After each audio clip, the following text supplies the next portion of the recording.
지난 금요일 날 이재명이 실형이 떨어졌습니다. 징역 1년, 집행유예 2년. 그래서 벌금 100만 원을 넘기느냐 넘기지 않느냐라는 그런 논란이 실형으로서 깔끔하게 해소됐습니다.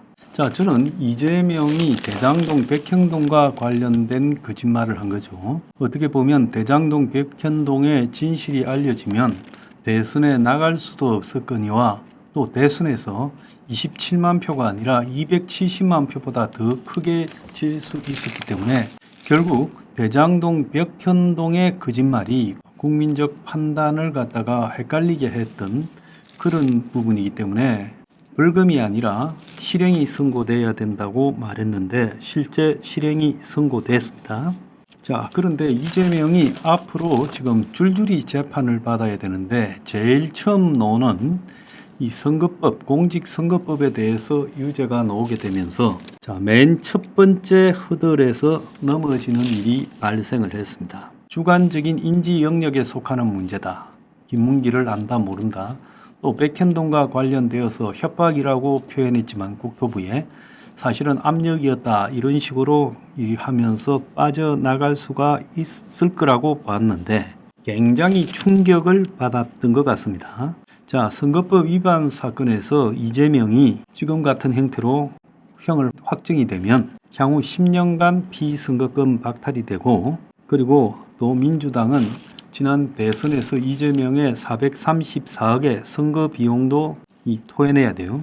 그래서 검찰이 인형 구형을 했지만은 실질적으로 국민의힘 윤상현조차도 80만 원 벌금형일 것 같다라고 했는데 굉장히 크게 나왔습니다. 벌금 100만 원 이상만 돼도 5년간 피선거권 박탈이죠. 물론 434억도 내놔야 되고 그런데 실형이 떨어졌습니다. 자, 그런데 이재명의 지금 이 선거법 위반 사건에 대한 이 선고는 빨리빨리 판결을 해라. 이것이 대법원 방침이고 해서요. 내년 중에 그러니까 2025년 중에 2심, 3심이 끝날 가능성이 매우 커져 버렸습니다.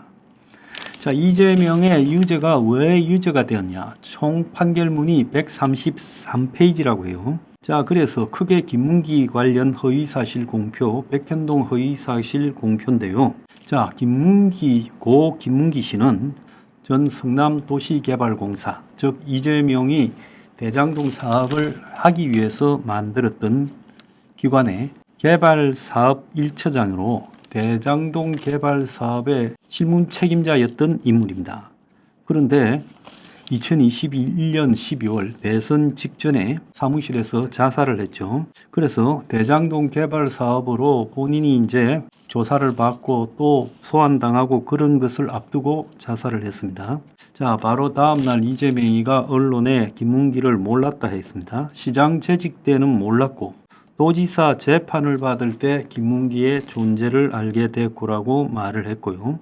자, 이 밖에 4차례 언론 인터뷰를 했는데 거기서도 김문기를 몰랐다고 했어요. 자, 이재명의 성남시장 중 가장 큰 사업이 대장동 관련 사업이었는데 거기에 실무 책임자를 이재명이가 몰랐다? 이게 이제 논란이 됐죠. 그리고 이제 이재명이가 몰랐다 하니까 국민의힘 측에서 이재명과 김문기 처장이 호주 뉴질랜드 출장 갔을 때 함께 찍은 사진까지 공개했어요. 그런데 이재명이가 이 논란을 수습하는 과정에서 사진이 조작된 거라고 말을 했죠.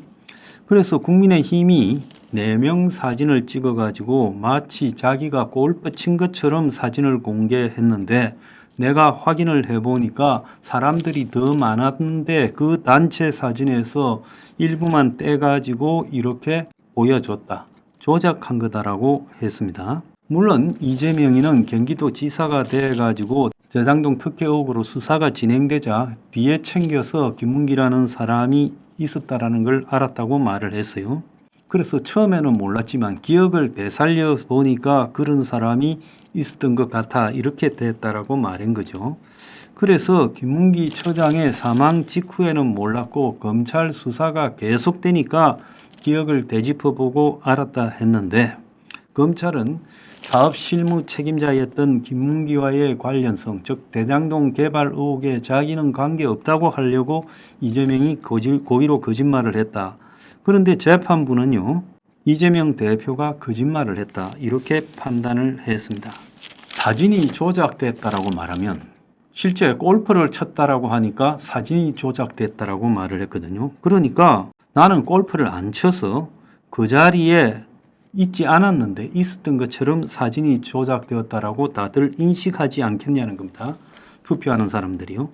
그래서 김문기 처장을 아냐 모르냐 이 부분이 핵심이었는데 조작됐다라고 말한 것은 나는 김문기를 모르고 골프도 안 쳤다라고 이렇게 인식되었다고 말한 겁니다. 그래서 조작됐다라는 말이 허위사실 공표다라고 했어요. 그래서 김문기를 알고 모르고라는 사실은 제가 전에도 이것은 인지의 영역이라고 무죄가 나올 수 있다라고 우려했는데 그것은 무죄라 했습니다. 그 다음에 경기도지사가 되고 난 뒤에야 알았다. 이것도 무죄를 해줬어요. 그런데 사진이 조작되었다라는 말은 이거는 유죄가 떨어졌습니다. 재판부에서는 따로 무죄 부분을 언급하지 않았어요. 그래서 포괄일죄라고 결국 김문기를 몰랐다. 도지사가 되고 난 뒤 알았다와 또 사진이 조작되었다라는 부분이 하나의 사실관계에 대한 입장을 가지고 있다. 그래서 김문기 관련 사진이 조작됐다라는 게 결국 유권자들에게는 자기는 김문기를 몰랐고 골프를 안 쳤다라고 해석됐기 때문에 그런 부분 하나로 김문기와 관련 사건은 유죄다라고 됐고요. 또 2021년 말에 경기지사였던 이재명이가 국정감사장에 나왔지요. 그때 이제 백현동 개발 특혜 사건에 대해서 이제 질의가 있었습니다. 백현동 부지가 이제 부동산 개발 시행사 아시아 디벨로퍼에 매각된 뒤에 녹지에서 준주거로 4단계 상향 용도 변경이 됐어요. 부동산 업계에서는 이런 일이 매우 이례적이라 했는데 자, 이 사안에 대해서 이재명이가 계속 백현동에 허가를 안 해주고 뻗대기다가 국토부가 좀 협조해달라고 공문을 여러 차례 보냈는데도 뻗대기다가 2015년에 이재명이 성남시장 후보 선대위원장을 했던 김인섭이 한국하우징 기술 대표라는 측근이 아시아 디벨로퍼의 대관 로비스트로 영입되면서 용도 변경이 4단계 된 거예요. 그러니까 국토부의 공문은 영향을 끼치지 못했고 자신의 측근이 아시아 디벨로퍼 백현동 개발 시행업자에게 발탁되면서 나중에 수십억을 받았죠. 그래서 이 지구에 임대주택 등을 갖다가 대규모로 줄이면서 1223가구의 대규모 아파트가 들어서고 또 아파트 옆에 10m에서 50m 이르는 절벽이 생겼어요. 산등성이를 파가지고 옹벽 아파트가 됐죠.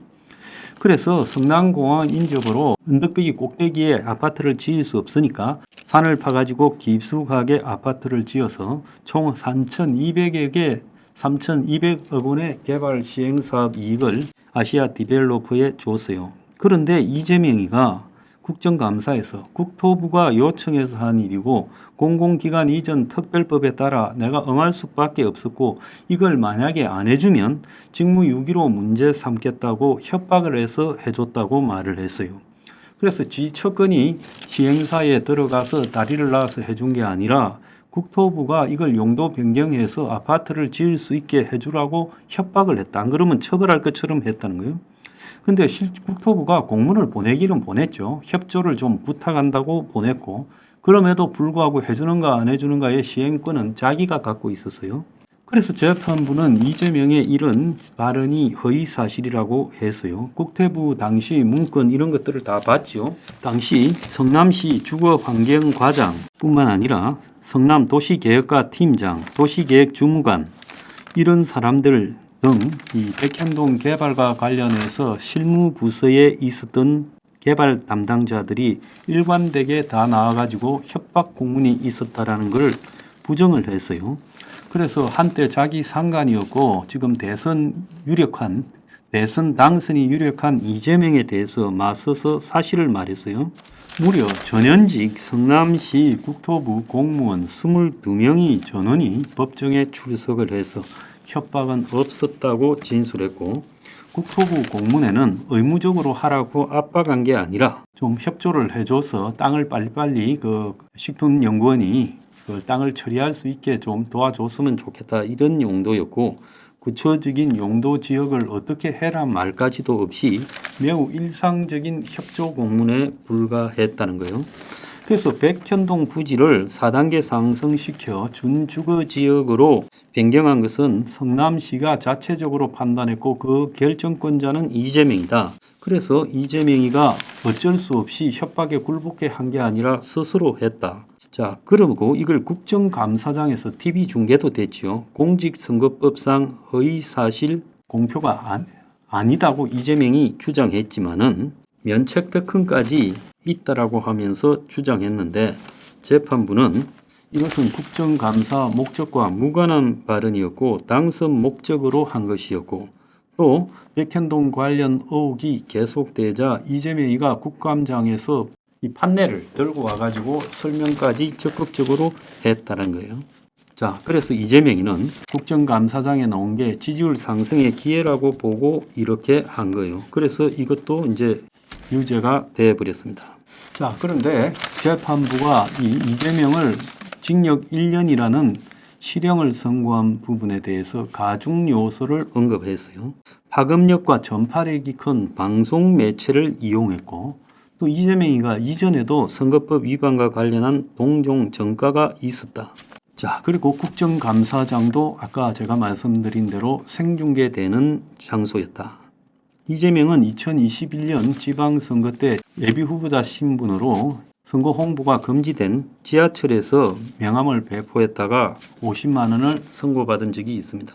자, 이재명이가 지금 이래된 상황에서 100만 원 이하로 다 2심, 3심에서 받을 가능성은 매우 작아졌고요. 또 이번에 결정적인 부분은 김문기 처장의 아들이 이제 이재명이가 집에 전화 오면 김문기가 방에 들어가서 받았다. 그리고 성남시장이라 이랬다라는 말을 한 것과, 또 딸에게 김문기 처장이 오늘 이재명 시장과 골프 쳤다고 동영상을 보낸 부분, 이런 것들이 증거로 인정되었어요. 이재명의 재판에 저 무서운 이재명의 권력 앞에 공무원 김문기 씨 가족, 또 양심 선언한 수행비서, 위정교사 사건과 관련해서는 위정교사의 장본인 등이 전부 진실을 밝히면서 이재명이가 지금 코너에 몰렸습니다. 자, 어쨌거나 백현동과 관련해서 비록 선거법 위반 사건에서 실형 선고가 됐지만은 이재명이가 지금 대장동, 백현동, 성남FC 세 개가 병합되어서 재판을 받고 있고 위례도 거기 병합돼 있죠. 이 상황에서 다른 재판부기는 하지만은 백현동 사업의 용도 변경 주체가 이재명이다라고 말했기 때문에 이제 백현동 사건에 대한 재판에서도 유죄가 떨어질 가능성이 커졌고, 또 김문기 처장에게 떠넘겨서 꼬리를 자르려고 했던 대장동 사업도 이재명이 위태로워진 겁니다. 그래서 이재명에 대한 유죄는 그 판결의 의미는 대장동, 백현동 등 이재명 시장 때 벌어졌던 성남시 관할 아파트 부지와 관련된 이재명의 거짓이 드러난 거예요. 그래서 업자들과 결탁해서 중간에 지척권들을 집어넣고 이익을 갖다가 반대급부를 추구하면서 실제로 어마어마한 특혜를 준, 이것을 부인해왔던 이재명의 거짓 왕국이 무너진 거다. 이 단순한 진리가 이제야 1심 판결이 나왔다. 이게 참으로 안타깝게 생각합니다. 단군 이래 최대 부동산 개발 비리가 이제 그 실마리가 드러나고 있습니다. 이게 단순한 공직선거법 위반이 아니라 대장동, 백현동 비리에 지금 실마리가 드러났다는 겁니다.